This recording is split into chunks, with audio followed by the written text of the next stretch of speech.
C'est ma région sur Sensation. C'est ma région, c'est maintenant. Je suis allé à la rencontre d'Aurélie Samuel, directrice et conservatrice du musée Yves Saint-Laurent dans le 16e arrondissement de Paris. Elle évoque un Yves Saint-Laurent visionnaire. Yves Saint-Laurent a été visionnaire dans la mode à plusieurs égards, à plusieurs niveaux. Parce que son œuvre se lie avec plusieurs niveaux de lecture. Vous avez bien sûr la beauté des pièces, la beauté de la ligne, des proportions qui sont propres à l'histoire du vêtement. Mais vous avez justement un volet qui est très sociologique puisqu'il a accompagné l'émancipation des femmes. Et ça, c'est vraiment ce qui a marqué l'histoire de la mode chez Yves Saint-Laurent. D'abord parce qu'il réinterprète le tailleur-pantalon, ensuite bien sûr en introduisant le smoking, mais aussi parce qu'il a toujours considéré que les femmes étaient au cœur de sa création.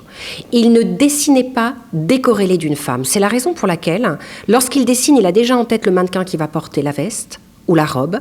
Et lorsqu'il réalise la toile, qui est la première étape avant la taille du vêtement, c'est-à-dire la première visualisation en 3D du dessin, elles sont toujours portées sur mannequin vivant.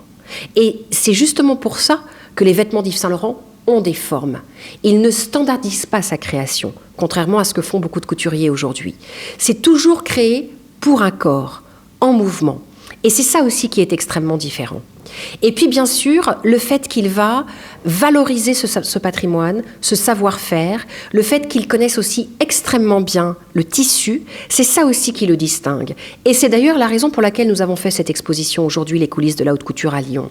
Parce que Saint-Laurent, lorsqu'il choisit un tissu, il en connaît sa structure. Et c'est pas donné à tous les couturiers. Parce qu'il faut à la fois connaître le tissu pour connaître le tombé, mais il faut aussi connaître sa structure de tissage pour savoir comment le manipuler, comment le tailler, dans quel sens, comment créer par exemple un plissé lorsqu'il fait un crêpe. Et ça, c'est aussi une de ses particularités. Et c'est ce qui a fait qu'elle est extrêmement riche et extrêmement variée, sa haute couture.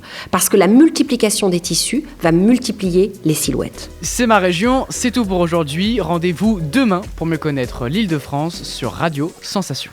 C'est ma région, le magazine de découverte sur Sensation.